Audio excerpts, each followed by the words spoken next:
got it.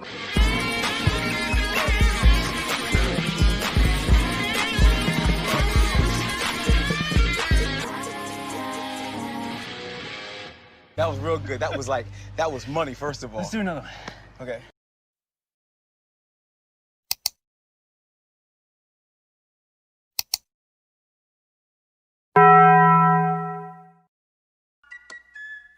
Good morning, Vietnam! It is 6:01 in the morning over in Vietnam right now, and I love doing that anytime I do a 5 or 6 o'clock stream because I can say that. I can say, good morning, Vietnam. Probably nobody watching, but hey, in case you are, hopefully you feel welcome. Just saying that. All right, guys, how are we doing today? I am Chris Knight. This is The Real Review 3000, and we're going to talk Disney today because it's everybody's favorite thing to do, to talk about the House of Mouse. And I have a couple people here with me today. I have Mr. General Zod and Nick. Oh, yeah, there we go. Nick Nugent. There you go. I'm like, what? I know it. I looked down at your name. I'm like, it's not there. Oh, geez. Yeah. Well, I'm not related to Ted, so. No, too bad. I mean, because we could talk days and days about that. Uncle Ted is a great guy. I see we got Shadow Hunter here. Geeks Enjoy Neurotica. Hey, LDG, how you doing? I think I saw Austinator in there. Yes, I know Lauren Hutton was here. I thought we had people waiting, but you know, whatever. It's how things go. But anyways, let's talk about Disney. Before we do that, Zod, go ahead and tell everybody where they can find you, what you're all about, and what you got going on coming up in the near future. Well, welcome everybody. It is the most earth-breaking, ground-shaking, but never media show money-taking, the man, the myth, the legend, the most electrifying villain in YouTube entertainment today, Mr. General Zod. And if you guys don't know me, me and Chris go back a ways. He was the first person I ever met who honestly defended The Last Jedi with valid and good points, and we had great discussions. And we became good friends, and I'm so glad to be back on the channel. But my channel, I talk a lot about the Johnny Depp Amber Heard situation, and I also do like podcasts. I'm going towards interviewing people, so I interview a bunch of the YouTubers you might know, might not know. Next week I've got spiritually empowering coach Les. She'll be on my channel, and I did an interview with Come Geek Some and a couple of other people. So if you like things like that, go check me out. Indeed. And you got some good late night streams. I used to come over there a lot. I just, life gets really busy and stuff. Thank you. I have a late night stream tonight. I completely forgot to promo that. See, there's a reason why people keep me here. Go ahead and show that real quick.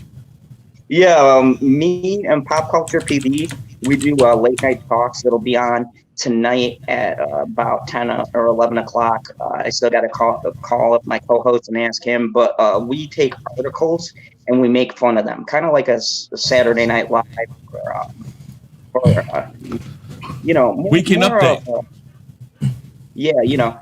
I don't really like Saturday Night Live now, but more of the old school version. So if you guys like things like that, come and have a laugh. We're fun. Very good, very good.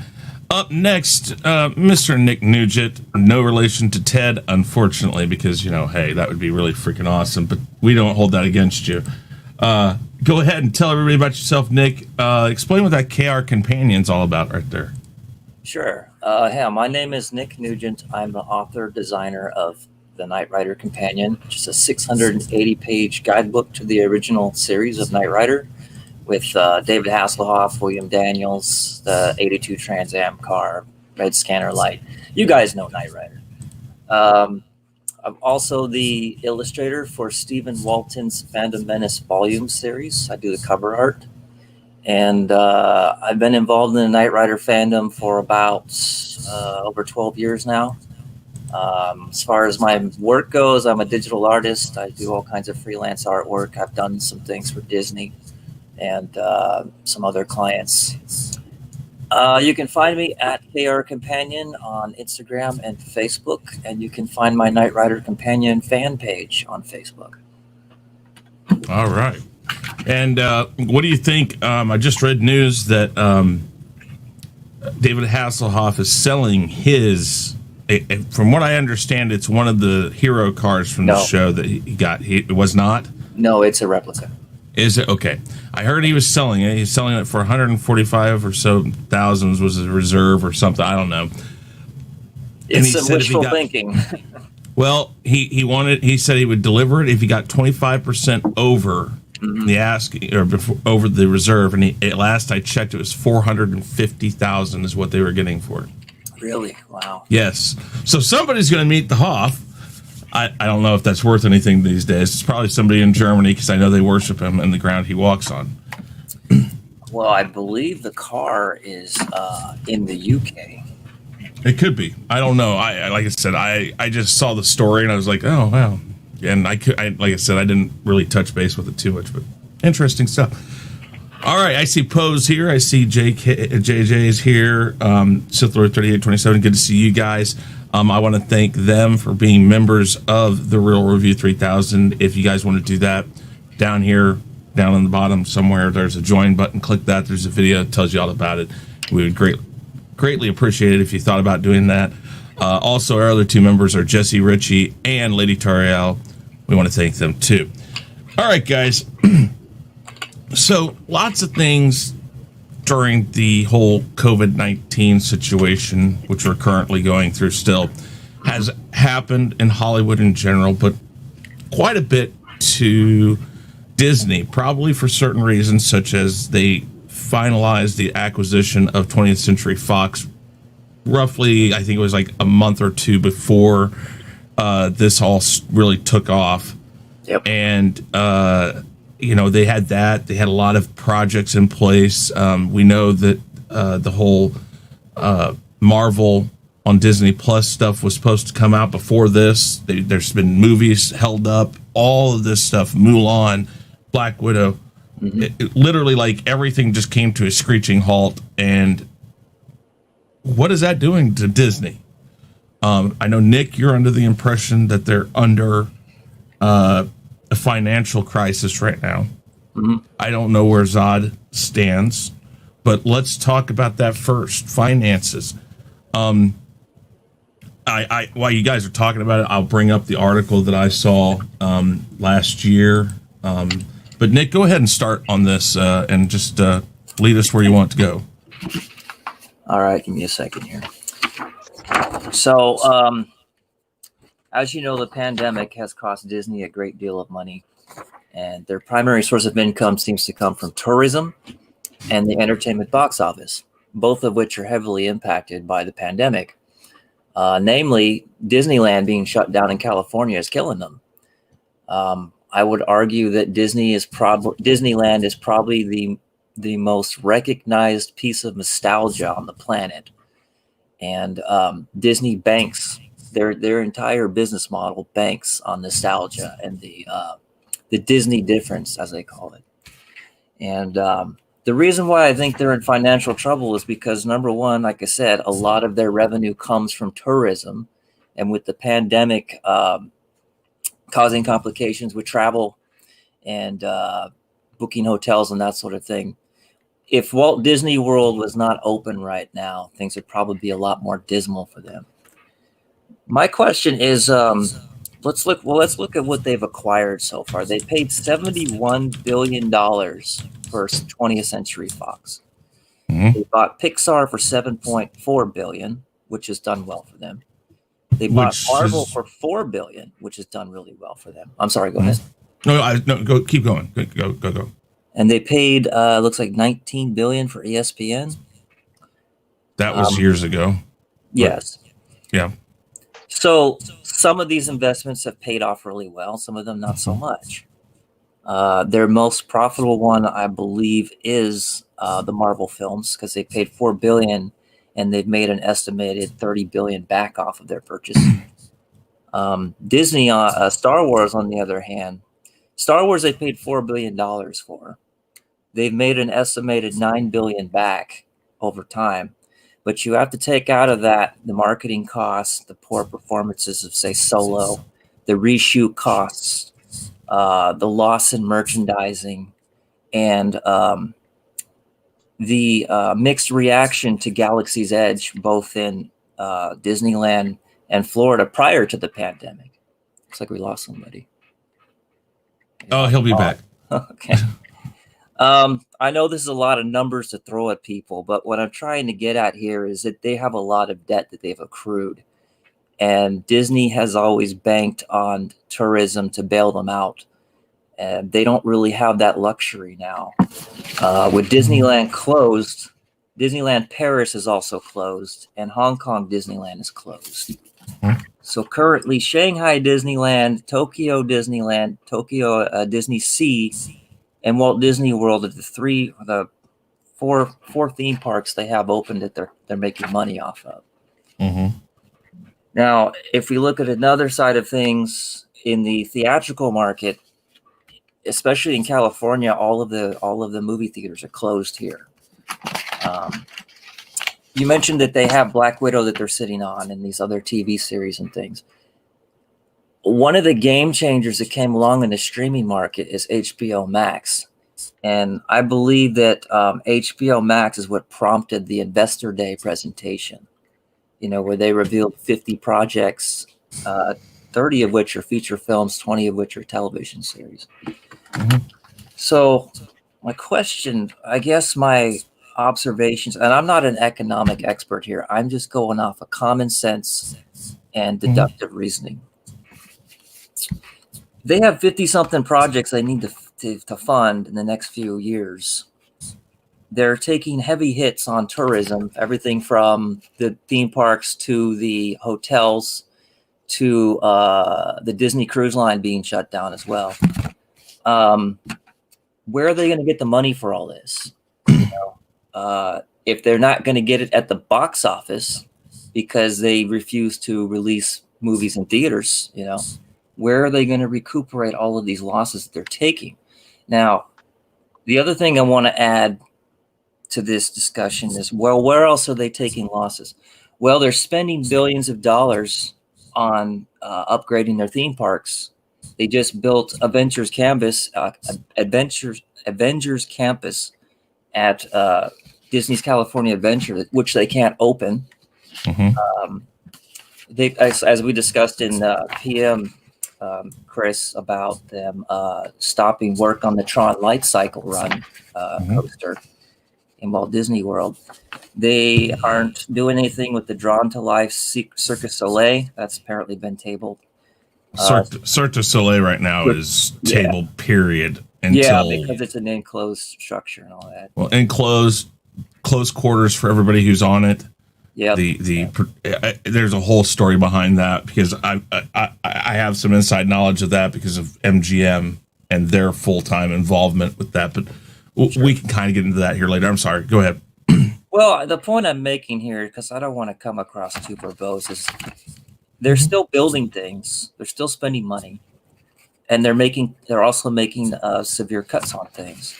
Mm-hmm. So when we were talking in the private chat about whether Disney's in financial trouble or not, I have to ask, if you're not in financial trouble, why are you cutting things? If the argument is that they're restructuring all their finances to focus on sinking everything into Disney Plus, then why are they still building things in theme parks, especially when they can't open, like Avengers Campus, for instance? I guess because the bottom line is they're banking on this pandemic thing to go away, to lighten up by summer. And it goes back to the tourism, or my original point. Everything stems from tourism and nostalgia. They desperately need Disneyland to open. That's why I believe they turned Disneyland into a vaccination? Was it super vast vaccination site? Not sure what the term is, but they're doing that. Disneyland open, That's what I'm saying. Yeah, well, Disneyland's doing that.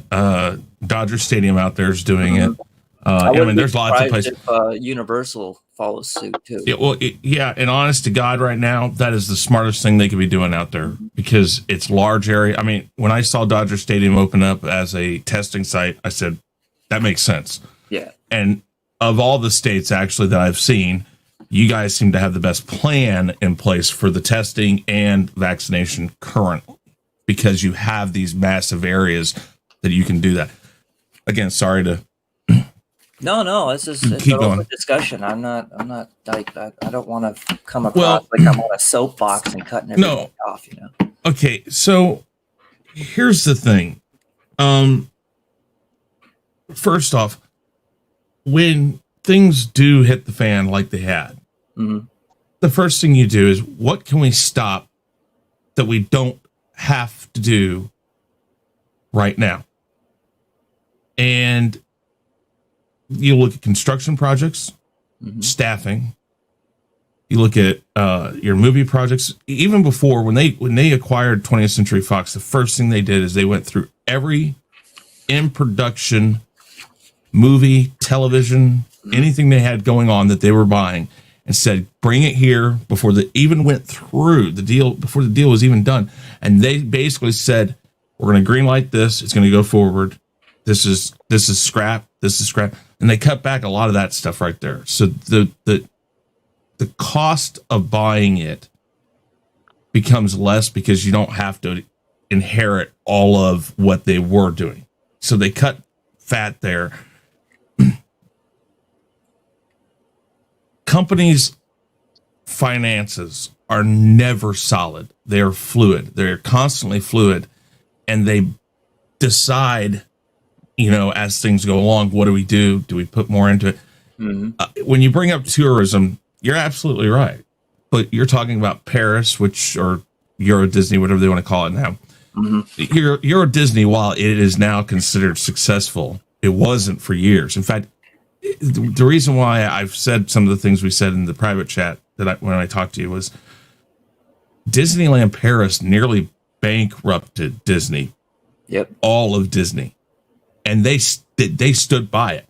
And it finally started paying off. And that's how Disney is. Disney will go to the very brinks of hell before, one, they'll admit there's a problem. Of course. But so you bring up the tourism.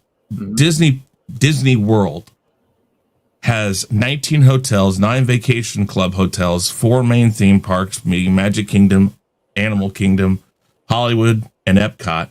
Plus they have Blizzard Beach and Typhoon Lagoon, which right now I think those are both closed because of the year, but yeah, that's a fluid time too, because if they see that they're going to have a nice spell of warm weather, I've known that I think they keep the water in it constantly and keep it watched. So if they think they can open, they open as early as they possibly can on that. So that's a fluid situation, but it is the biggest tourist attraction they have. And it just so happens that it's in Florida, which currently is the least restricted state almost, next to maybe Oklahoma and Texas. And I'm looking right now. That's largely because of the, I'm not going to get into politics, but that's largely because of the governor, the way that they run the state. It is. And I'm just looking here what the current capacity, because I know that they have a reduced capacity currently, but they have all been at capacity for over 4 or 5 months every day that they're letting in.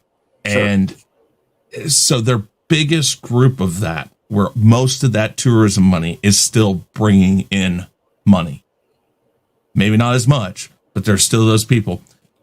Every parent that walks in there, every child that walks in there, I think currently, what is it out in Disneyland? $100 a day, or it was? Oh, it's like it depends if you have the park hopper. It's like 150.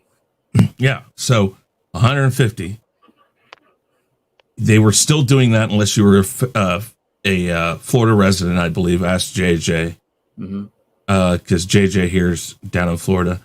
Oh, cool. Hey, Parrot Head, how you doing? Bee's Nest, thank you for being here. But you're still bringing in, let's say your average family that goes there is 4 people. That's $400, and I guarantee you're not getting out of there as a parent with a kid that's under 10 for less than $200 after you walk in. That's $600 per family coming in there.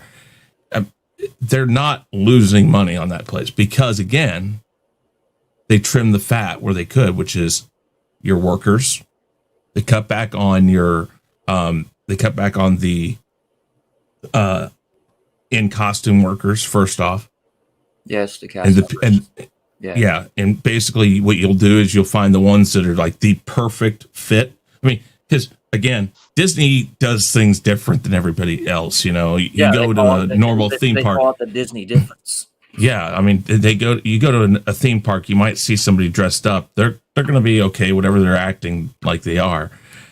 Go to Disney, they got Disney University. You go there, you spend 3 months learning how to talk like Mickey or how to be the princess. Every princess that you see there knows how to sign the signature of that princess, and they all sign it the same. Yes. I've been to this place. It is crazy. They're so crazy about that. So what they'll do is they'll cut the fat on the new ones. So they probably closed down the university currently. They've got the ones that have been there for a while who are spot on what they want. They make them work a few extra hours. They stagger it out, less people out on Main Street and stuff. So that's what they look at. They look at how can we operate the park the way we do, where people aren't going to notice as huge of a difference and still get the same amount of money coming in.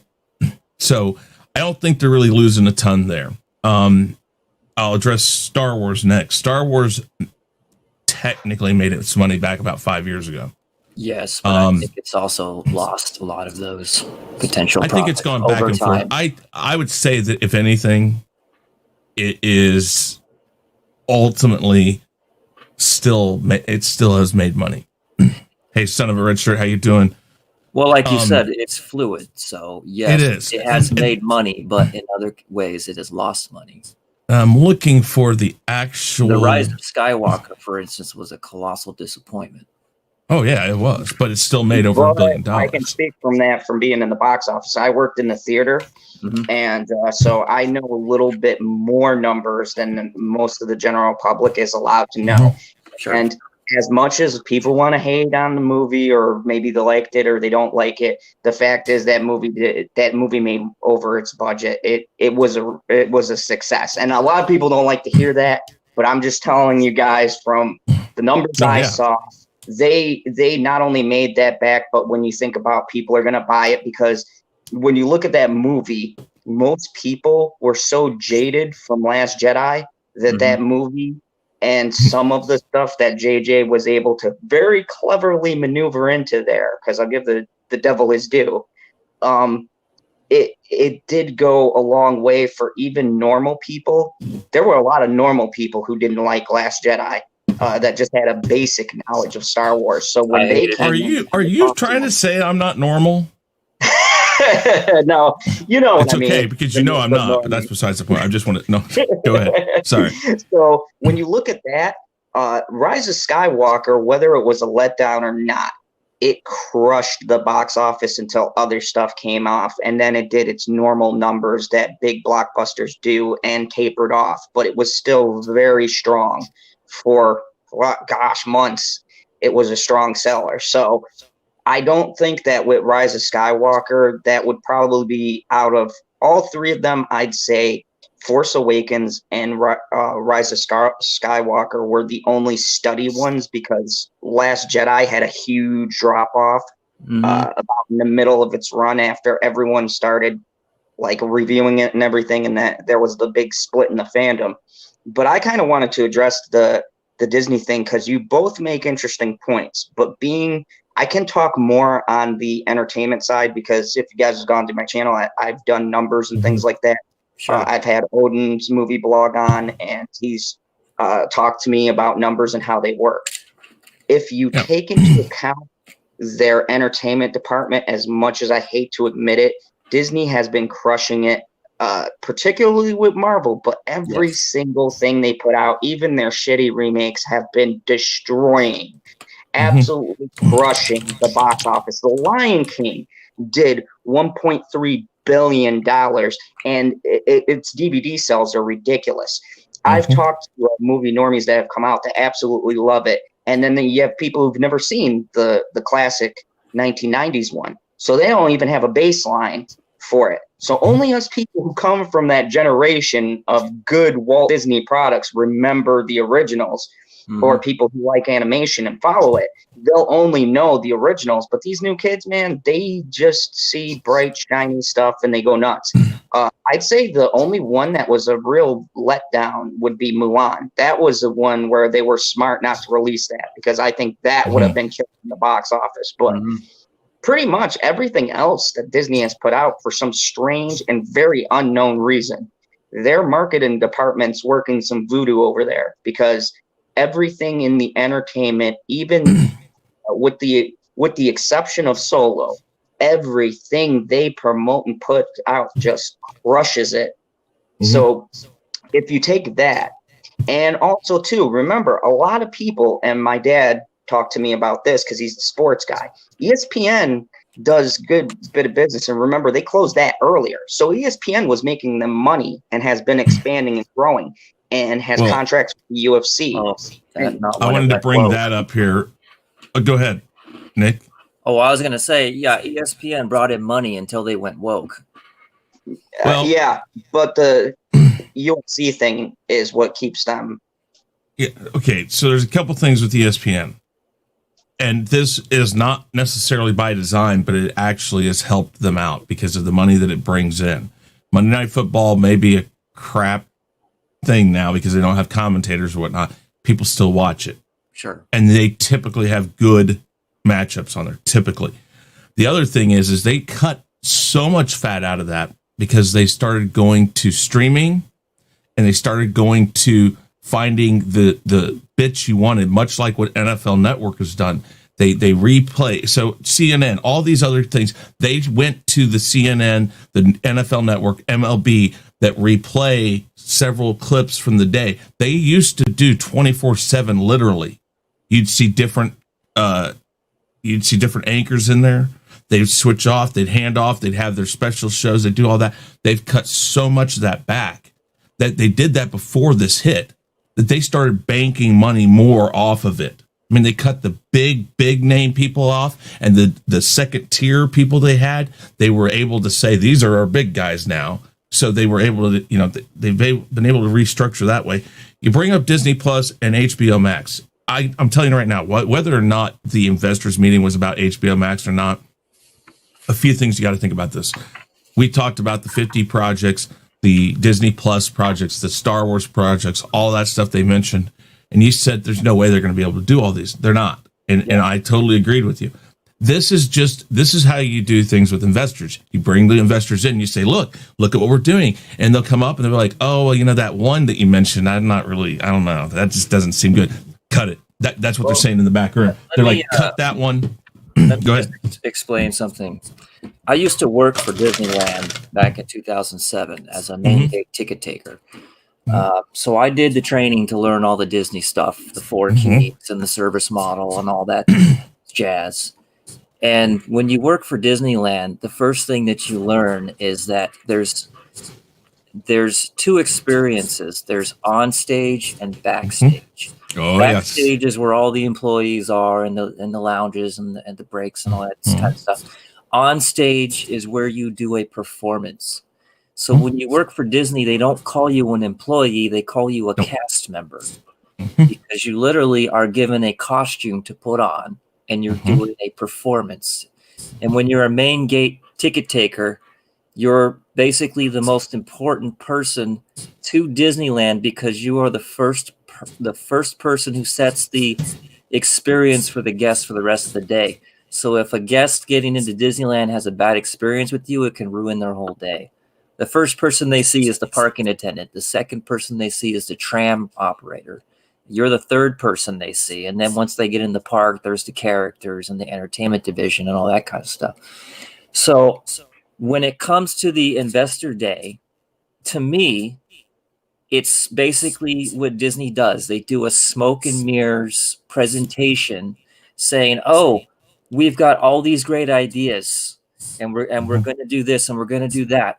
But if you noticed, very few of those projects have any dates announced to them. They're No. We're gonna try. We're gonna do this at some time, at some point.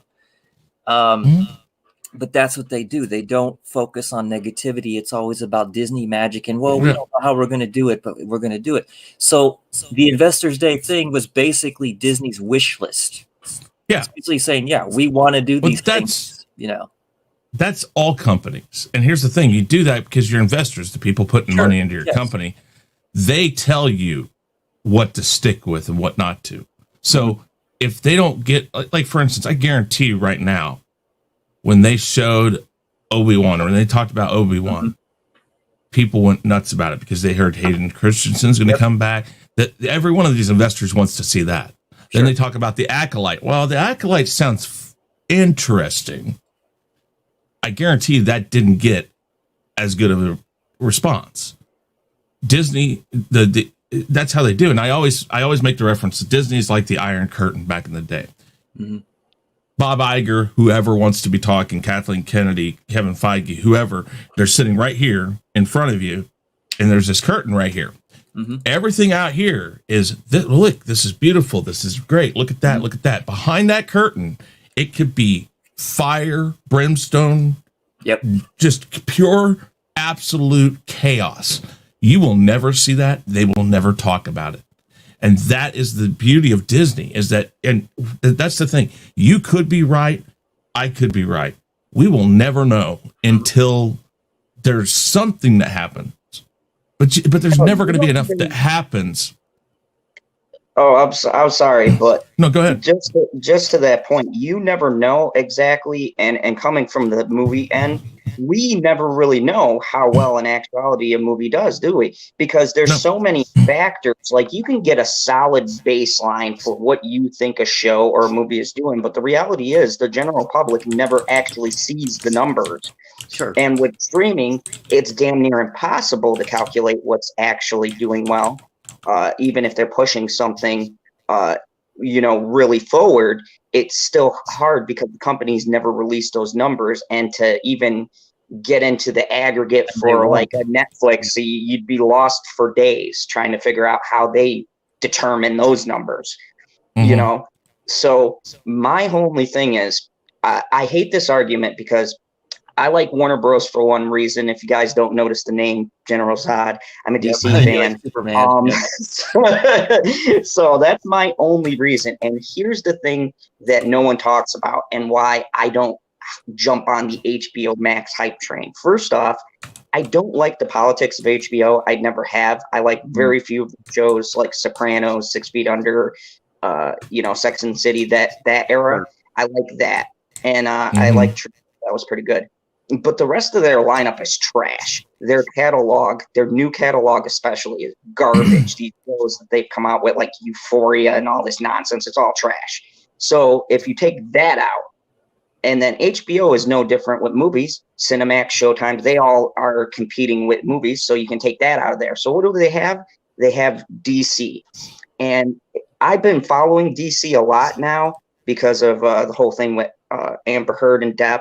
And behind the scenes now, Warner Bros. Has made some pretty colossal F-ups as far as that goes. They got one actress who's universally hated by millions right now. They got the thing with Ray Fisher going on, which I don't really buy that, but that's probably a discussion for another day. So you got him sitting there lighting fires. There's also a bunch of missteps they've made with their movies. If we look at their trend of their movies that they release versus Disney and who actually does better in the box office, Warner Bros. Maybe had in 2020 one or two movies that really hit and were successes. One being my favorite Joker, and then you had and Harry Potter, Fantastic Beast even did some. That's probably going to tank because they got rid of Depp. So, I mean, when you think about it, Matrix 4 coming and the Kong movie as well. So, Godzilla versus King Kong. I'm sorry, go ahead. But see, when you talk about those, Matrix 4, that's a big gamble because we all remember the Matrix. But how many of these kids now remember that series they might get on board with Keanu Reeves because of John Wick, but that remains to be seen. If he's going to be, I can guarantee you he's going to be the draw of that film, because very few people are going to remember the other cast, except maybe Lawrence Fishburne too. People know who he is, so you get the older crowd. But that's going to be a very niche kind of film. Kong, everyone's hyped that up, but that box office has slowly dropped between movies. Like the last Godzilla movie, King of the Monsters, that grossly underperformed. Now, it made its money back, but it way underperformed from what they were expecting in returns. So that's a little wishy-washy too. So when you take that into effect and then put into effect streaming-wise, in my mind, the top three right now would be Netflix, Amazon, and Disney. Unfortunately, I had to have to put them in there just because of they've been really killing it, and they got their old library, and they got things that people are really connecting with. But so when you're going through competitors like that and your HBO Max, I mean, yeah, they've got Doom Patrol, they've got Titans, and people from other platforms may follow that over. But until they get the new shows and they get new buzz, they're still in their infant stage. So I would argue, really, media-wise, Disney doesn't have competition. Also, when you talk about the entertainment side, KRC, I would also bring up too, what has Disney done that's one of the most clever things that you can do? Because they've created a situation where very few companies, entertainment-wise, can go against them. Look at their deals, right? Now look at the release schedule. Before the pandemic, there were like 5 Disney movies, like maybe 2 or 3 studios you've never heard of, and then 1 Warner Bros, 1 whoever else is left, Universal, whatever, right? They've literally cornered the entertainment market to where they have no one strong enough to rival them. And that's the issue, and that's where you'll see them recoup their money. Well, because I have a counterpoint to all this, because you're seeming to forget one of the biggest lucrative markets out there that Disney doesn't have access to, and that's the anime market. Yeah, but they don't want to touch it. I follow anime too, but anime is a very niche market, and I can prove that. It's a very niche market, but it's still a very profitable one. But Disney doesn't. If Disney thought they could make a profit from it, they would have. They don't even want to bother trying to break in. They are trying to break into the anime market with that Star Wars Vision series. Yeah, okay. I think what they're looking for is the best of both worlds, but that's going to go the way. High Republic animated thing. Yeah, that's gonna end up going the way of the Tron cartoon they did. Sure. It just and they probably know that. They're just, what they do is, Disney throws darts, and if one sticks and it hits, they're like, there, keep doing that. And it doesn't matter if it's what everybody likes. It's just what brings in money. All right, I'm going to ask you this. Do you think that, okay, I'll just put the number out there. And I told you, my numbers come every 30 seconds or so. It's a stock market. Sure. In 2019, they traded at 130.7728 per share. At the end of 2020, they were trading at 126.4019. At the beginning of the year, they were closer to 180 something. This year, they're already back up to 178.2271. They're never hurting. They cut the fat that they don't need, and it sounds very.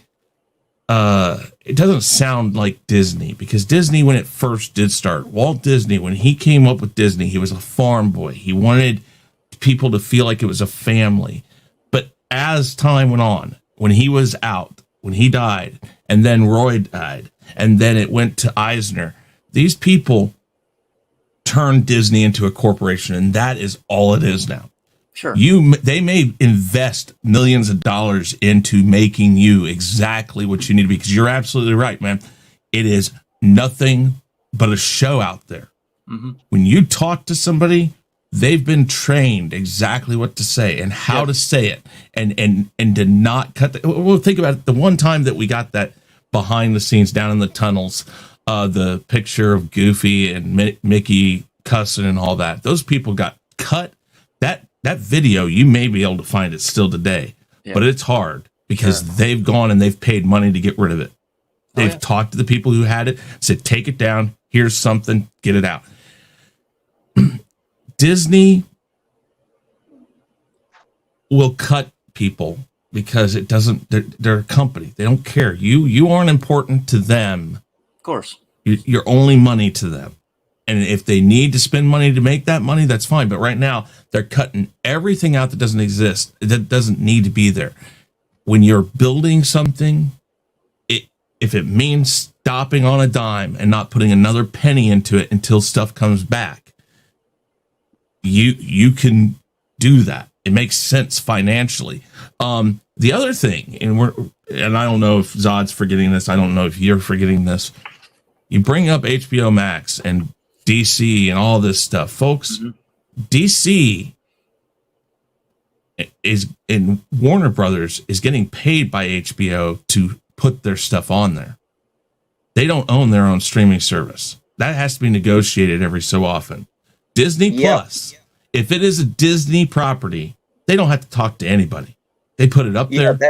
Done. No negotiation. There's no negotiation there.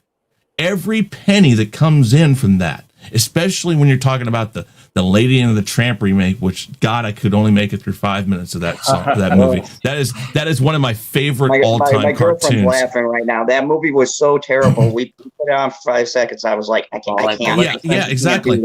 It doesn't matter because I told you this, Nick.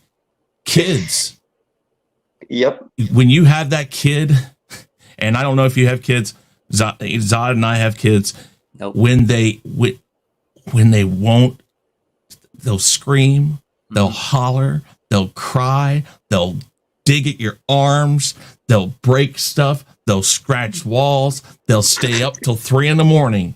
Yeah. And if Disney, if the plushie of Grogu is what they want, it doesn't matter. A parent is looking they want to watch Mickey Mouse Clubhouse. Fine. I have tons of Mickey Mouse Clubhouse DVDs still to this day. I have tons of Thomas. Thomas was my kids' thing. Thomas. Hundreds and hundreds and hundreds of dollars. That was their thing. If Disney's your kid's thing, you might as well just ship your credit card to them and say, just swipe and go. Yep. That's the thing. We cannot quantify how much a child will make their parent give. And you know, at the end of 2020, Disney actually recovered 45% of its stock loss. Which is absolutely, think about what you just said, 45%. Now let's look at other companies. We're talking companies, even Warner Bros. Lost. Everybody at the end of the year lost. And this is the one company. And look, guys, I do not shill for Disney. If you've seen a video, I did one with Johnny Depp, and then I found one of the Mickey Mouse giving a middle finger. So I'm not on board with the Disney regime. I don't believe in any company that they're basically monopolizing. They're shy from being a monopoly. They're like right on that line. And I believe there should be competition because I believe the consumer benefits and it pushes companies to be better for us when there is competition. So I don't buy into the Disney model, but you got to give the devil their due. And one thing that Disney does extraordinarily well, and I can give you an example, and I come back to this because I've been covering it a lot, but it's very fascinating. With Johnny Depp and Amber Heard, Warner Bros. Made a clear statement and shot themselves in the foot with this on where they stand with that. Mm-hmm. Disney, they took Johnny Depp off of it, but they also recently released something in the press that said, if this case turns out that he is not guilty or he's not innocent, we would be more than happy to work with him again. And they signed on Tim Burton to do Beetlejuice 2, and reportedly Depp is attached to that project. So Disney may have publicly, you know, for the Hollywood elitists said, oh yeah, we're cutting ties, but they're not stupid, and they know how the fans feel about it. What happened with James Gunn? One way or the other. Yeah. They fired James Gunn, but what's James Gunn? He's back. And nobody questioned it. They played the game. Oh, bad you. You're gone. Get out of here. Yep. And then 5 months later, they bring him back. Disney plays this game better than anybody. They do it for the shareholders because that's what the shareholders expect. Yes, yeah, but after a while, shareholders forget what they were mad at that guy for. Yeah, for very much. But Disney plays this game better than just about anybody. And I mean, hiring Kevin Feige was one of the greatest moves a company ever did in the history of being a company. I mean, I'm not a big Marvel guy, but one thing I will give Kevin credit for. He took virtually B-class superheroes, okay? Let's be real. If you're a real comic book fan and you follow, you know. The A-plus stars, they're DC. Sorry, someone's going to come after me for that. But who the hell was Iron Man, Thor, and all of these other characters before Kevin made them these larger-than-life figures? I mean, shit, I watch a movie and go, man, Thor is kind of beast. Now I'm curious who in my lineup would be, you know, going toe-to-toe with him. And I know a couple of people off my head, but that's what they do. And besides Kathleen Kennedy and a couple of other questionable people for the High Republic or whatever, if you look at the people they hire, it's really a stroke of genius. Some of these directors and stuff they get are just making the money right away, and they're also transplanting them into hurting products. Now, look at Star Wars, right? Was in trouble. People were comparing it to Star Trek, and folks, if you watch Star Trek, you know how bad I'm sorry to say, one of my J.J. Abrams also was involved with and ran into the ground. Yep, but I'm sure that's a discussion for another day. But anyways, if you look at that versus Star Wars now people call Star Wars, Chris, you know that because we've had these debates and stuff. I don't want to hate Star Wars. I always love it, but they called it dead, and we were saying, no, it's not dead. And then what did Disney do? They did the smartest maneuver that franchise could have ever done, and they got Filoni and they got Favreau team up, which no one ever thought in their wildest dreams that they would do for a little show that they thought was never going to go anywhere, right? You know, Kathleen was sitting in the back going, yeah, let them have this, whatever the Mandalorian. They can have that. I've got the Force is female. They can't beat that. And look, they killed anything Kathleen has put out up till now. They just destroyed it. That season final single-handedly destroyed everything that's come out in the past couple of years that they've put out. That's because Favreau and Filoni know how to tell solid stories. They have not abandoned the hero's journey concept, which is they know how to tell solid stories enough. Now, here's the thing. Compared to the Lucasfilm story group, anyway. Oh, yeah. Well, I'm not the biggest Filoni fan, but I'll give him his due for the Clone Wars. I think you also forget that Jon Favreau was an instrumental part of the 10-year Marvel plan with Feige. It wasn't all Feige's doing. Oh, no. I know. He did what? Didn't he do not Iron? Did he do Iron Man? Didn't he do Iron Man and Favreau did. Yeah. And that's the one that kicked it off. If Iron Man had gone belly up, that we wouldn't have Marvel. They took literally the most unknown of all of those characters and made him an A-list character, which is crazy. I mean, again, here's the thing. What's going on right now, what you're seeing, all this, might get a Luke Skywalker series, the Luke everybody wants, the Luke they saw in that, all that. Okay, we might get all that. You know why? Because Disney knows right now that's going to bring the money in. They're not the nostalgia. Here's the thing. People want to think maybe Disney's getting this right finally. No, if it eventually fixes things somehow, only because it's making them money, they're only doing it because it makes money, not because they want to fix it. They're just doing, because again, rule number one, like Fight Club, rule number one of Fight Club is don't talk about Fight Club. Rule number one with Disney is we don't care. We're not doing it. We're never wrong. We're not wrong. Yeah. We know what we're doing. And again, they'll never do that. I want to go into that Kathleen Kennedy thing here really quick, and I'll put it out there here, I'll put that out in the chat, and you guys can watch it if you want, or go to my channel and watch it. I have a video called "The Nefarious Plan." I can't remember what I called it. I have to look now. I got to go through all my damn windows I have open. Okay, so Kathleen Kennedy's job is up. I think it's December 21st of this year. That's the contract. I believe so. Iger's the same thing, but I have my own ideas of what's going to happen. But there are people who think that she's not going anywhere, and there's people who think she is.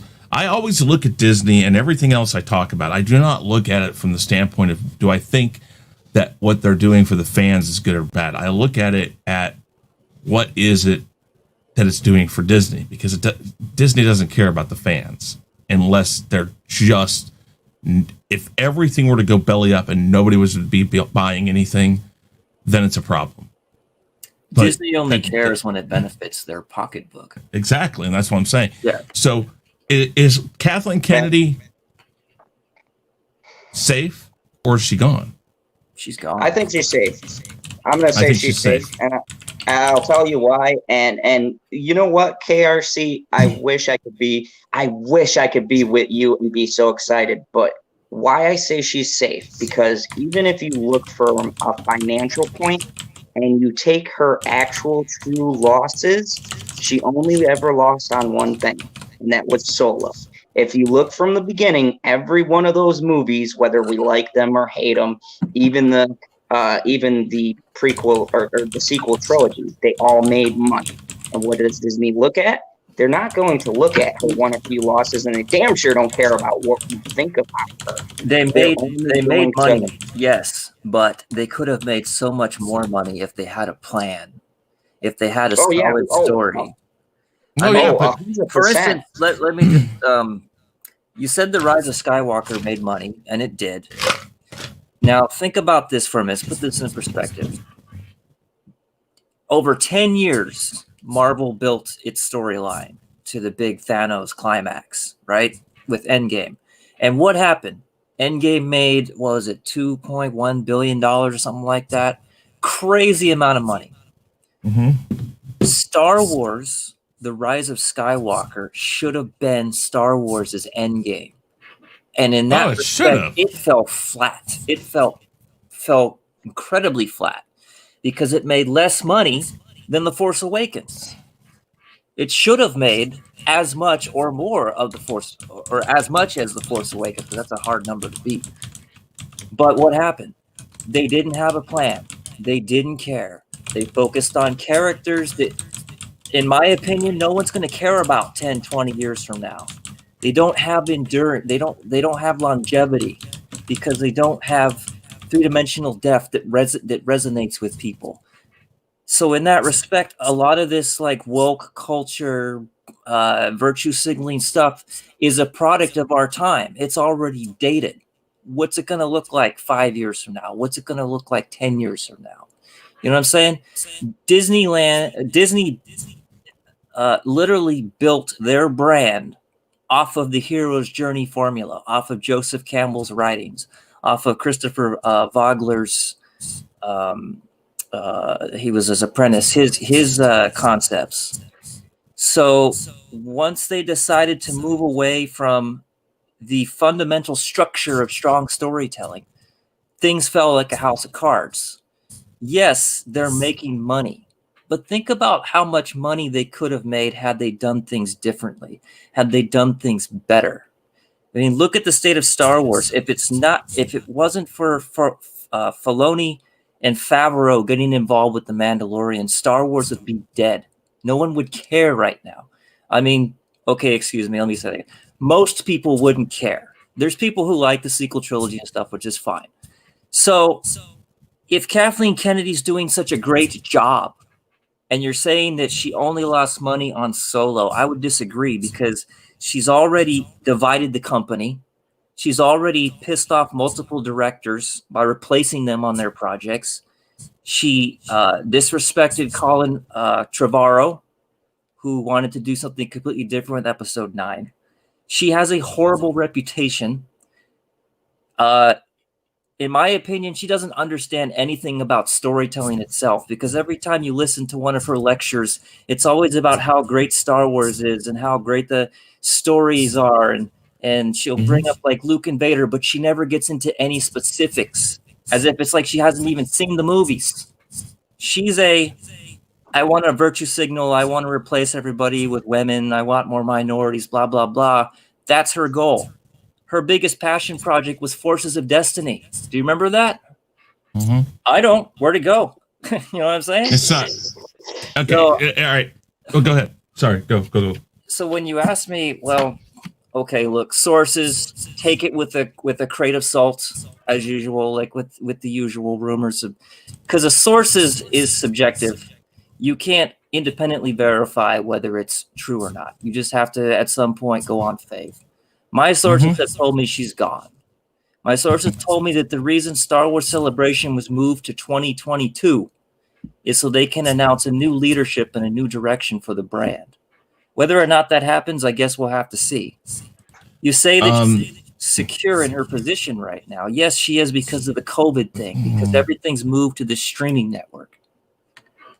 What's going to happen when the doors open again? What's going to happen when people aren't trapped in their houses anymore? What's the long-term effect? Here's the thing. Your sources say, my sources say something different, but here's the thing. It doesn't disagree with what you say. Mm-hmm. All right. So let's do some math here in a really boring CEO, board of directors, company logistics here. Mm-hmm. Iger steps down from Disney, the CEO position, or not. I'm sorry. Yeah. From the CEO position, but he's still chairman of the board. Now, chairman of the board is God. Mm-hmm. Disney CEO is Jesus. So he was both, in essence, God and Jesus. He states, okay, what I'm going to do is I'm going to still be God, but I'm going to appoint a new Jesus. Mm-hmm. So he has Bob Chapek come in. Now, what's Bob Chapek known for? He is not just that, but he is the guru behind their theme parks. He knows theme parks in and out. Every penny. The reason why they were able to get $120+ from every head coming into that place was because of Bob Chapek. Why is Bob Chapek given the reins to Disney, the entertainment, the movies, everything that he has no clue about?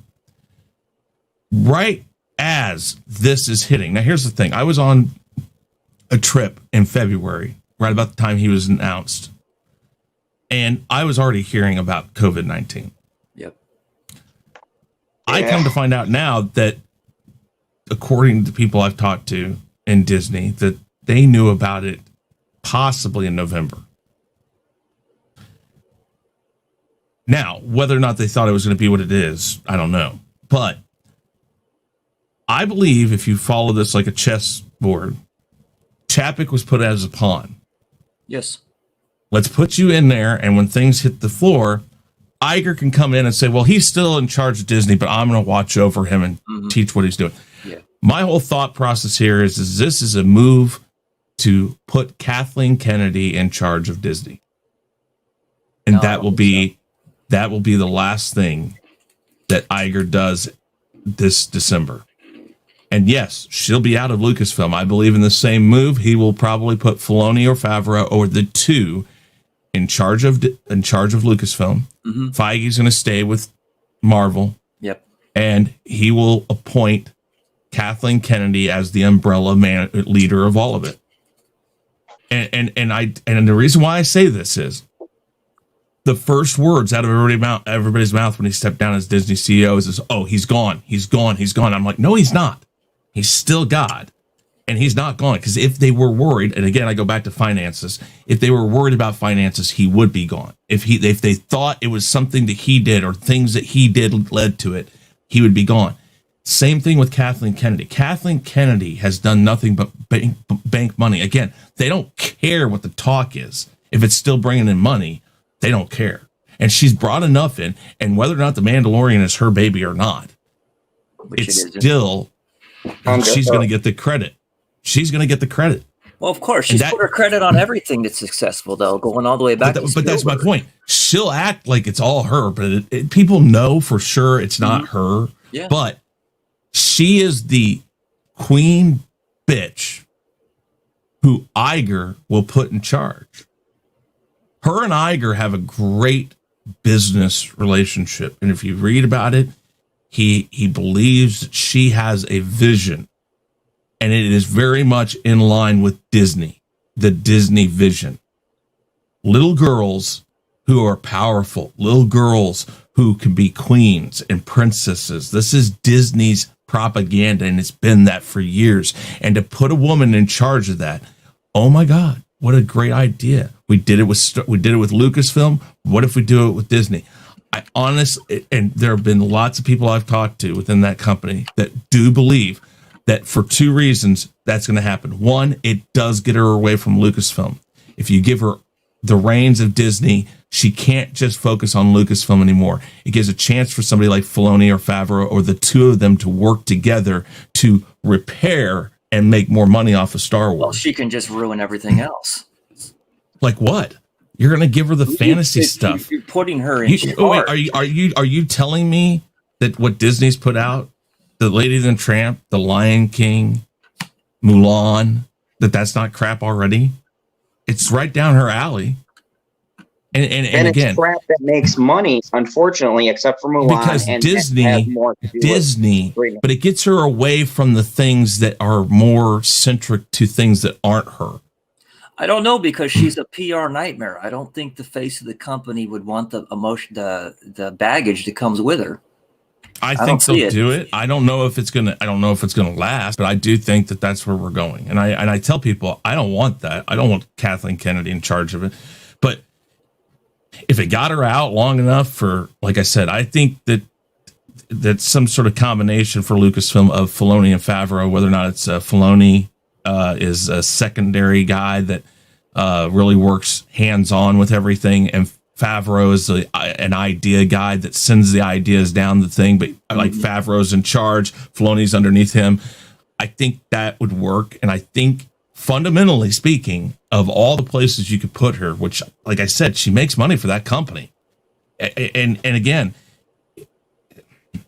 okay, I'm not getting into politics here. The reason Donald Trump has lasted as long as he has business-wise is because he knows how to play the business game. Sure. She knows how to play the business game too. And I would argue that she is more business-oriented than idea-oriented. Sure. Feige, on the other hand, is idea-oriented, and I don't think he'd want anything to do that. Is he in charge of the Marvel side? Yeah, but I don't think he thinks of it as in charge as much as he is a captain of a ship, and he has a course already set out. People are kind of on the fence about phase 4. But I think he has done a great job of integrating the woke enough for the woke people and enough that it doesn't piss off us people who are like, oh my God. Because think about Endgame, for instance. When you watched it, you caught the parts that is like, oh, you know, but it wasn't horrible enough for you to go like, I'm out, I'm done. This movie's lost me. You know what's funny about that? Really, really long. He did something clever, because remember the big thing was, what is Captain Marvel's involvement? When he purposely, and you know the Russos purposely put that in with her getting uppercut by Thanos, because because no matter how that woman scene came off, like that big female empowerment charge that they did, right? What preceded that was Captain Marvel getting an uppercut. So they're very clever at like, oh, this happened, so you're so jazzed up about this, but you have to watch it a couple of times, really. It took us like 2 or 3 times, any of us who review it, just to come up with how we felt about it. And that was honest for me. And I review films. Mm-hmm. And I came out the first night and I'm like, I got to be honest with you, I don't. And that's the brilliance behind it, because they do enough of other cool stuff. And he's tapped into a market that's even more favorable than the comic book people. And that's the everyday moviegoer. He's gotten into the psychology of the people who make the box office, because everyone has bitched and moaned at me when I've said this, but it's the God's honest truth. Even comic book fans, we don't make up enough of the majority to make a movie successful. No matter how much you want to say, it's just the numbers aren't there. What makes a movie successful is going to be the person who doesn't know who Batman is, who doesn't know who Superman is. They just see a cool ass trailer, their favorite actor, and they're like, yeah, I'm going to go and see that. I mean, who made Joker famous? What made Joker famous? That one, it was the media. They tried to, that backfired on them. They tried to make it look like a horrible movie. It just got more people curious. Mm-hmm. And 2, it was Joaquin Phoenix. Everyone knows who he is. And Todd Phillips, and the way that they promoted that out, and then the name Joker. Everybody knows, even normal people know who the Joker are from like Dark Knight and things like that. Yeah. So those things together, bam, you have a recipe for success.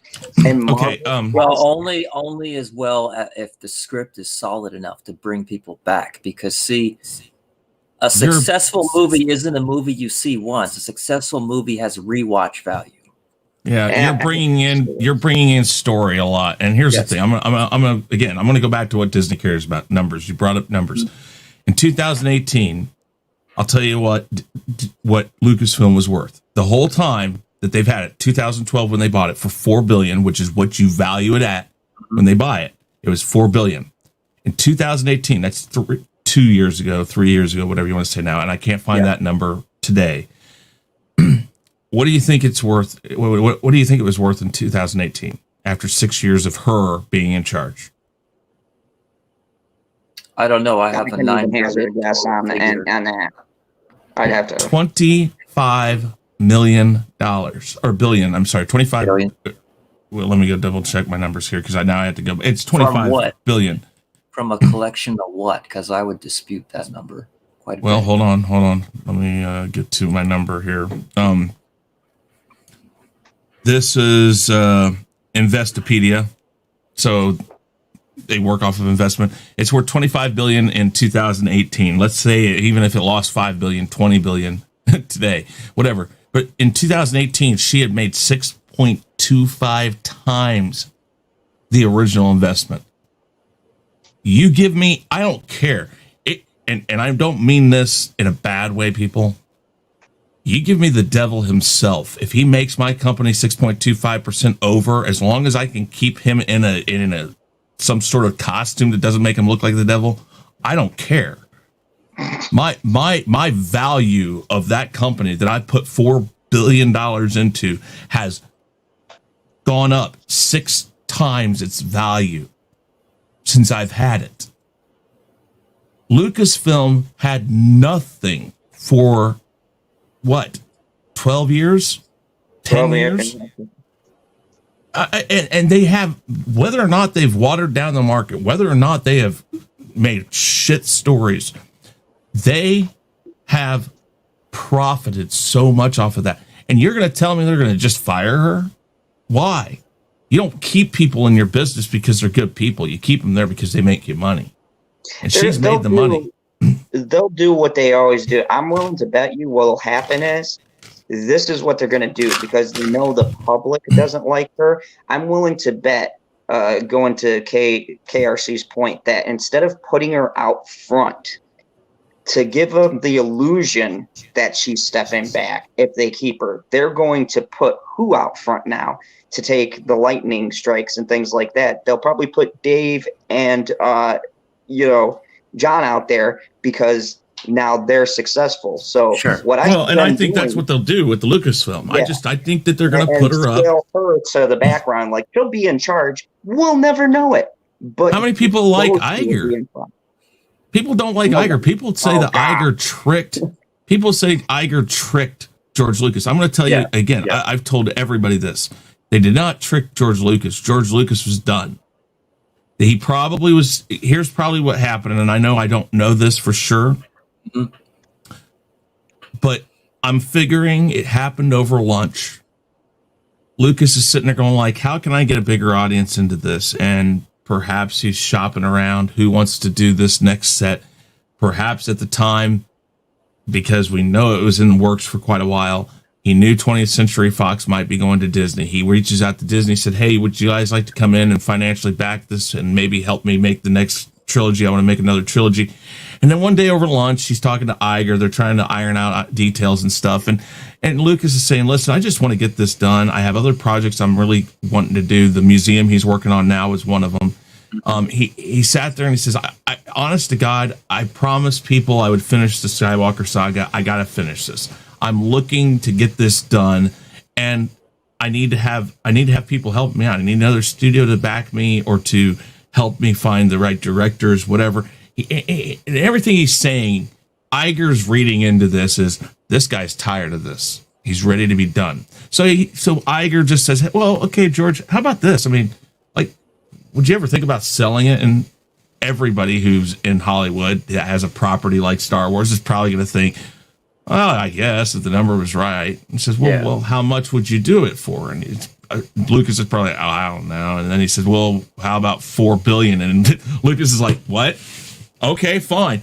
Boom, out. I'm done. It's no longer. The thing is people don't get when they see him in the pictures on the Mandalorian set, he's having a good time because he doesn't have to think about it. If they ask him, hey, what do you think about this? He can give it to him, but he doesn't. It doesn't matter to him. He's no longer tied to this investment of life. And I would argue too, you know what?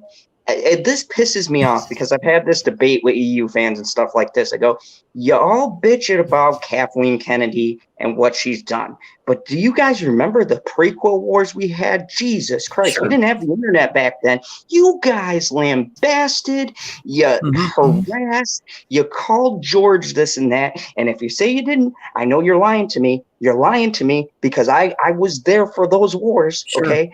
Yep. People blamed George Lucas. Now he's a saint when you guys don't have him. But before, everybody blamed him for, Attack of the Clones and Phantom Menace and Revenge of the Sith, which, by the way, I loved to death. And I'm from OG. I watched Star Wars on Laserdisc. Okay, dude. I followed it all the way through. Now, was it the best? No. Was his writing a little contrived and maybe he needed someone to put him into check? He's a good writer, but when you give him the reins, he can't listen. Faster, more. If you look up the term, Mark Hamill, Carrie Fisher, and Harrison Ford all used to joke about it. The directions he gives when directing is faster, more emotion, something like that. It's literally just 2-3 words, and that's it. That's all he ever knew. And he goes, and he's very subdued. And this guy is amazing when it comes to the story ideas. But the reason why you got Empire Strikes Back was because he went to Irvin Kershner, one of his teachers, and said, you are the only person who can take these characters and make them lovable, make them people care about them. He knew he couldn't do it. Yeah. So when he did it, Kershner declined 5 times. Yep. And Lucas knew who could do it. That was the problem with the prequels. Lucas wanted to take his baby and he wanted to see it through. And I think he learned his lesson. While they weren't bad movies fundamentally, he did things like he added something he said you should never do, which is give more context than it's needed. He gives way too much context about the Force immediately, which I blame completely on him for why we got Rey. He basically said metachlorians will fix things if they have to. They will determine how to balance the Force. And by doing that, he gave all the need for Disney to say, there you go. Things are so out of whack. Rey was born and became what she is because it had to happen. I mean, well, that's it shows them one story all over again. Well, and so, but that's the thing. And I think Disney screwed it up. I'm just saying that they have an out. Sure. And Lucas gave them that out. Lucas also told us in the original trilogy, Yoda trained Anakin. Well, we find out, no, we understand that he trains all of the younglings. Obviously, he literally has a hand in all the younglings. But we understand from the original trilogy that he trained Obi-Wan. Mm-hmm. But that doesn't happen. He's just more of a person that Obi-Wan can go to gain wisdom from. There's little things like that he changed. Sure. There's also the fact that he didn't really come up with the idea of the prequels until after Empire Strikes Back came out. Yeah. I mean, Mace Windu and the Journey of the Wills wasn't even fleshed out at that time. That was just they have tons of stuff that there were ideas of names, places, and things like that, and basic constructs. But Lucas didn't get tricked out of it, though. And that's why I say Iger is loathed and despised. And if they let him run Disney as long as they did, JJ said it right here. It says, I think what he's trying to say, they won't fire her because of the PR nightmare. It would be a PR nightmare. This is one of the of course they won't fire her. Female for her contract to come out. To but the thing is I don't think they'll even go that way. I think they'll re-up it because it's a badge on their resume of the entertainment world. Look, we have a woman in charge of one of the most profitable things. It's numbers. It's not stories. Come on. Kathleen Kennedy came out and said she didn't have source material. Yeah. Now, I'm not going to get into the whole EU versus canon and all that stuff. Because here's the thing, Favreau and Filoni have found the most perfect in between you can. Yes, there are some hardcore EU people that are pissed off. There are some, but outside of that, everybody else is pretty okay with what they're doing. Yes. Well, that's only because of desperation that they cherry pick things from the EU. Well, that's the thing. But that's the thing. I think that if Filoni and Favreau become in charge of Lucasfilm, you're going to hear something that I hope to God they do, is say the EU is back in play. It is definitely not definitely canon. He'll go as far as to say the same thing that Lucas used to say, is that these trilogies, these books right here, because he had a list of books that were considered canon. There used to be a site you could go to. These were canon. These were one-offs. Mm-hmm. But Lucas was very much involved with those writers and stuff. I mean, I have one of the books that people don't think about, and that's oh God, now I can't think of it. The second book that they did after Star Wars. Splinter of the Mind's Eye? Thank you, Splinter. I wanted to say Journey, but Splinter of the Mind's Eye. I have that. That is so far off of what the trilogies were, but it is the second book of the Star Wars saga. And it does have Luke and Leia in it, and it has Darth Vader. Yeah. And it's like, people don't understand. If you go and read that, it has nothing to do with the story he came out with. Yeah. But it ties into it.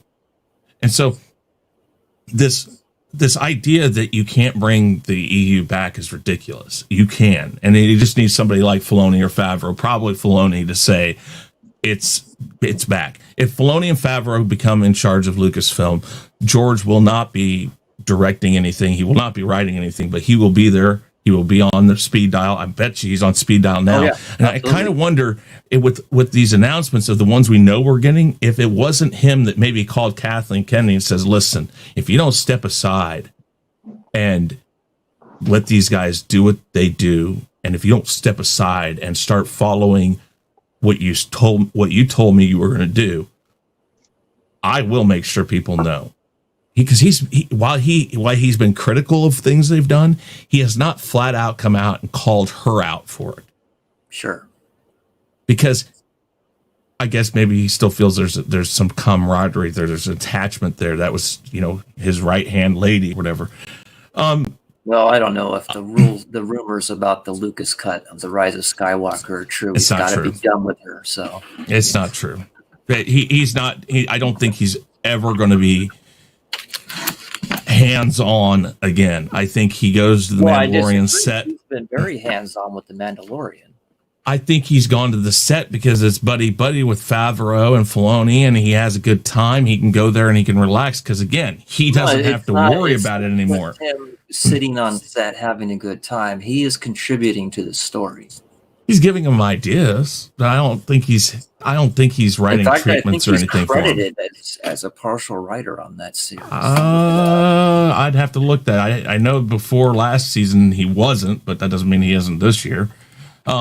Guys, I've had a great conversation. Truth be told, I'd love to continue this talk going into Star Wars Marvel. Let's maybe just make this a continuous series. We'll have to see if it's going to be on Fridays or not. But I'd love to have you guys back on to talk more about Disney-ish stuff. Sure, yeah, I enjoyed it. But I have to go and get dinner ready. I have kids. He is credited as a writer, by the way, for 23 episodes. On what? The Mandalorian. Where'd you find that, though? IMDb.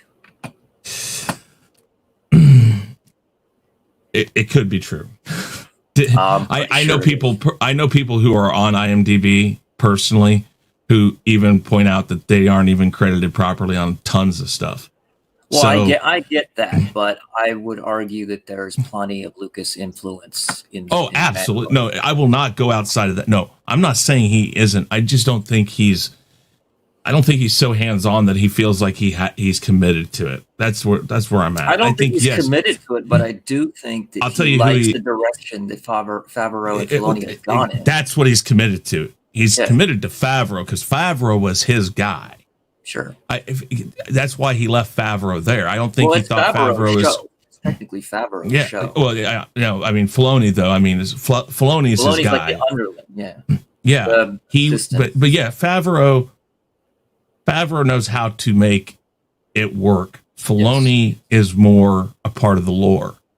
Yeah, he's the Pablo Hidalgo to John Favreau. He should be Pablo Hidalgo. He knows a hell of a lot more than Pablo does. Hey, that's just an analogy. That's out of there. I think guys. I'm not saying that Pablo Hidalgo is a great guy at all. I think he's a scum, but whatever. That was actually perfect because I was like, man, when are we gonna get that clown out? Does anyone know what this guy does? If you could, I think General Zod tweet me, what the fuck does this guy do? All right, this guy is, for lack of a better word, he is the historian fact checker. Yeah, his job is every time you watch something and you say continuity error, not continuity error. When you watch something and you're like, that's not how it works. You know what? That's his fault. Here, I'll give you the perfect comparison. He's the Joe Costa-New of Star Wars. He's an arrogant prick that thinks he knows everything, and if you challenge him on something, he will be the first one to deny everything because he knows everything. It's like, I am Star Wars, so what I say is gospel truth. I just thought, they said internet trolls. I thought they were like, oh, we need our own troll. Pablo Hidalgo. There we go. All right. So in 2000, so he's been around for a long time. Yeah. He was around with Lucas. He was hired by Sansweet at Lucasfilm to build StarWars.com. So he's the one that's supposed to know about the lore. He is currently a creative executive in story development at Lucasfilm, as well as one of the members of the Intellectual Property Development Group. Mm-hmm. In other words, the Lucasfilm Story Group. Yeah, he's supposed to know. He's supposed to be the envoy to, hey, when we do this line that they fly now, have stormtroopers ever flown? He's supposed to know. That way, here's the funny thing. Does Pablo Hidalgo have any credits for creating any TV series? Any movie? I don't think so. I don't think so. But again, he was given a glorified historian. That's it. And he has no creative capacity other But than he's to supposed to know this stuff. Yeah, And what's he's so supposed to funny be is the gospel truth. He's like the he gets basically the mad replacement when people for, point out that he's wrong. It's like, yeah, well, and these are, he's like the bizarro Steve Sansweet. yeah. Okay, well, this would be, and I have not checked out your book. I want to because I love the show, and Sure. we're going to end on this note. This would be like somebody coming to you and saying, "Hey, let's say you put on Kit the front, the laser or The scanner light. yeah, scanner light. Let's say in your book somehow you said it was blue, and somebody said, "Well, no, it was red," and you're like, "Oh crap." You're right. I'm sorry. You're not going to call them out and get mad and then go into a Twitter like hiding. You're going to probably admit it. Yeah. These people, when the first people who were doing this before he really went into that Twitter netherworld to hide, these people weren't necessarily ragging on him. They were just pointing out things. They're like, "Hey, I thought that this was this way and not that way, and you're supposed to be this guy." Yep. And he couldn't even take it. Yep. He got mad at him. And it's like, wait a minute, people, your job is not, think about how Wikipedia works or how the Smithsonian works. It's correct history until they're told wrong, until somebody comes up and says, "Hey, no, I got this piece of paper that says this." And they're like, "Oh shit." They're not going to look at the guy and go like, "Hey, take that away, burn that. That doesn't go away." No, they want to know this stuff. This guy should be happy when he's corrected. Yep. He shouldn't be mad. And I don't know you completely, Nick, but I would think that if somebody were to come and say, "Hey, on page 300, you say this, this, and this," and it really wasn't like that. It was this, this, and this, and you go back, you check your sources, you're like, "Oh crap, they're right." Well, yeah, because that's what a mature adult does. Thank you. There's the problem. I guess that's the problem. Is Pablo Hidalgo is not. He's a giant kid, and if he can't fight his own battles, he gets his wife to do it for him. It's sad. I know. All right, guys. We're going to wrap this up. I want to give you guys a chance to talk about yourselves one more time. I know Zod loves to do that. I don't know about you, Nick. I love doing it too, but that's besides the point. We'll go ahead and start with you this time, Nick, since you're up here. Go ahead and tell everybody about yourself. Do you have a YouTube channel? I have a YouTube channel, but it's not like a channel like this. It's more of like an archive of my digital stuff. Well, that's cool. Oh, should be a YouTube /KR Companion. Cool. I'm going to check that out because, like I said, I was a nut for any show that had cool cars on it. A-Team, Fall Guy. Well, my dear friend, Glenn A. Larson created a lot of the big shows of the 80s, 70s, 80s. So he was a good guy to know. Knight Rider just happened to be the one that resonated the strongest with me. I worked on a motion picture script for him. We tried to get a movie off the ground with the Weinstein Company, but that didn't happen. But probably best because God knows what they would have done. They've made every I'm pretty TV. Much like the Steve Sansweet of Knight Rider, except for my buddies, the Knight Rider historians. They know so much more than I do. But collectively, we cover the whole thing. So that's cool. But go ahead and talk about yourself, please. Yeah, like I said, I'm a digital artist. You can follow me at KR Companion on Facebook and Instagram. You can follow the Knight Rider Companion fan page on Facebook. I make all kinds of fan art for Knight Rider. I've done like vehicle schematics and technical drawings and stuff, which you can purchase on my web store at knightridercompanion.com/store. I got photos up there and posters, pins. If you love Knight Rider, you should check it out. I also have Phantom Menace t-shirts. If you're a proud member of the Phantom Menace and you want people to know it, you can pick up a t-shirt on my site. And like I said, man, it was great meeting you two here. I had a great time. Well, I did too. I appreciate you coming on here. Thank you so very much. And like I said, we'll figure out something where we can do this on a regular basis. Yeah, maybe not every week, but definitely something. Because had a really good conversation here. All right. Well, the best part is that we all can agree to disagree. I think it's important to remember that you don't always have to agree each other. It's just about respect. Absolutely. And that's all that's all you ever want from people. Yep. Because it's really important to do that. So it's hard to judge tone through the internet, through text. Oh God, I hate, and that is the thing text is the worst thing ever invented because you cannot give, and it starts so many problems too. And that's why I said let's do this on a stream, because I think we can inflect it a little better. Because I'm not saying you're not wrong, because the truth of the matter is they're not going to open the books and show us. They're just not. Sure. They're not going to tell us, oh yeah, we're going to really Kathleen Kennedy. We're not. You get sources, I get sources, anybody else gets sources, and it's like, well, it's a telephone game, because they all might be getting their sources from people, but that doesn't mean it's coming from the right place, or it doesn't even mean. The best thing about life is you can get different perspectives and get out of your own tunnel vision and learn things that you don't already know, like the entertainment stuff from General Zod here, how theaters work and all that. That's pretty cool stuff. I'm not an expert on that in any capacity. I just look at what I see and try to draw my own conclusions, but it doesn't mean I'm right. No, right or I wrong. understand. I understand. Because at the end of the day, we find out what we find out. Yep. Yeah, and that's the thing. I mean, and this is still so far away from being figured out. The whole coronavirus and stuff. Oh yeah. Well, we won't know the full repercussions to Disney or any other company until this is gone. So, well, all right. We can hope for the best outcome, and hopefully by summer things will lighten up a bit. Hopefully. I'm hoping, but we will see. Yes. Mr. Zod, General Zod, and I can't even call you General. I'm not bowing to you. I dig the hat. Actually, because of copyright reasons, I might be changing that soon, because when I get closer to monetization, they won't let me use the General. They won't? Warner Bros. I kid you not, Warner Bros. Got that copywritten. I looked it up, so you might see Mr. Zod once I start getting the numbers up. No. Just put GEN period. Oh, that's a great idea. That is a good idea. You can still say General Zod, but you don't have it on your channel. Thank you. I am going to definitely take that idea from you. But everybody, if you don't know, it's the most earth-breaking, ground-shaking, benevolent media show, money taking, the man, the myth, the legend, the most electrifying villain in YouTube entertainment today, Mr. General Zod.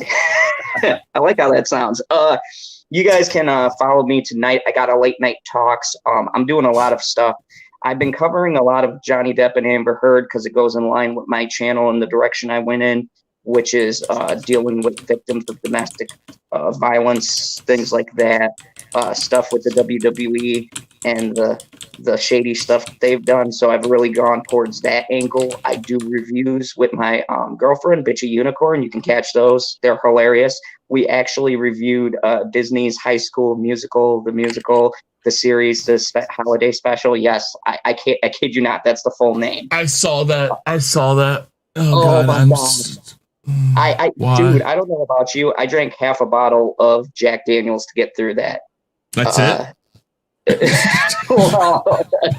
Well, I was with the girl, so I couldn't go too crazy. But anyways, we did that. Tonight I have late night talks. Tomorrow I do a stream with my dad called Fandom News, where we talk about actual events. And we will be actually talking about Disney versus Netflix. Netflix has declared war on Disney.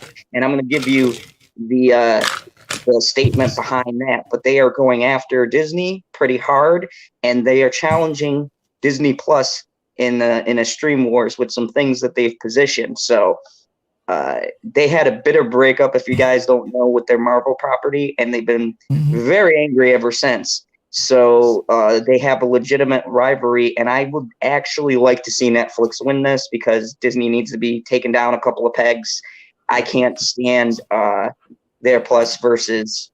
If I got to pick the lesser of two evils, I'm leaning more towards. I think that's the next thing we'll talk about. I think we'll talk about that next time. For next time, because again, remember, Zod. Yeah. Disney owns Disney Plus. Netflix is a conglomerate that has to pay for a ton of content. And I'm going to bring up those numbers too. Yeah, that's where Netflix might have a issue because, and we're going to get into that, how Disney does have the edge because they own everything they're streaming. And this is people don't realize this is a huge, when you say like, oh, they're not going to do good, they could be a very big heavyweight because they don't pay anyone. They cut billions off of that. Where Netflix what happens when they pull all 20th Century Fox stuff? Trust me, it's coming. It's coming. Oh yeah, I got all of that stuff. Yep. Netflix is pissed because they apparently they made that announcement, and that's what prompted them to kind of go after Disney because they've made a lot of money in streaming, and if there's one thing they do have the edge on, it is the streaming because they've been doing it longer than anybody else, and they have a couple more deals to keep them safe from when they pull the 20th century stuff. But it's all pretty interesting stuff. We got numbers and statistics. Plus, Anthony Starr has been talking to Father Zod, and I'm trying to work out a deal to get him onto my channel. Wow. Yeah. I think if that happens, yeah, I'm going to break the internet and Twitter. So I think he's the best, man. I love Anthony Starr. That Homelander is a solid character.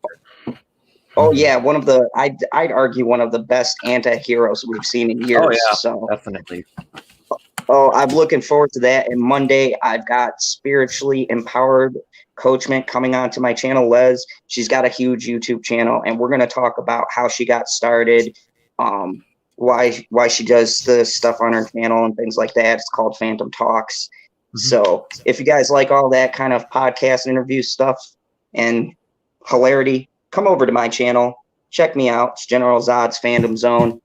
You'll laugh, you'll cry, you'll find something good. Some people want to like hurt him. I've seen some interesting. I have seen comments in your. I have seen comments in your on your streams that literally it's like you can feel the poison in your eyes. Not, I mean, it's like it's like oh my god, people. He just, it's an opinion. You don't have to like it. Just don't. It's like, oh god, drives me nuts. All right. Anyways, that's what this channel is all about, guys. It's opinions. It's not about right or wrong. It's about opinions. Everybody has one, and they're allowed here. I mean, I know people think this is crazy, but even if SJWs want to come on here, I'll let them come on here and say what they got to say. Doesn't mean I'm going to agree with them. It just, that's what this is about. This is about opinions, and I want an open forum for people to come in here and talk about cool things like what we did today, and we will continue this on another day. I'm glad to have you guys. I really appreciate you both coming on. Zod, it's been far too long. Again, we'll have to find this on a regular basis. I need to come over there on the night and jump on to again. But with that said, guys, I am Chris Knight. This has been The Real Review 3000, and we're officially out of here. Hey, guys, thanks for checking us out. Be sure to subscribe to both channels, and make sure to check out our friends in the Fandom Minutes. You can find us on YouTube, Twitter, Facebook, Instagram, and BitChute. And you can also send us an email at sean@seanstackhousereacts.com and Chris Knight at therealreview3000.com. And be sure to swing by our Teespring store to pick up some awesome merchandise.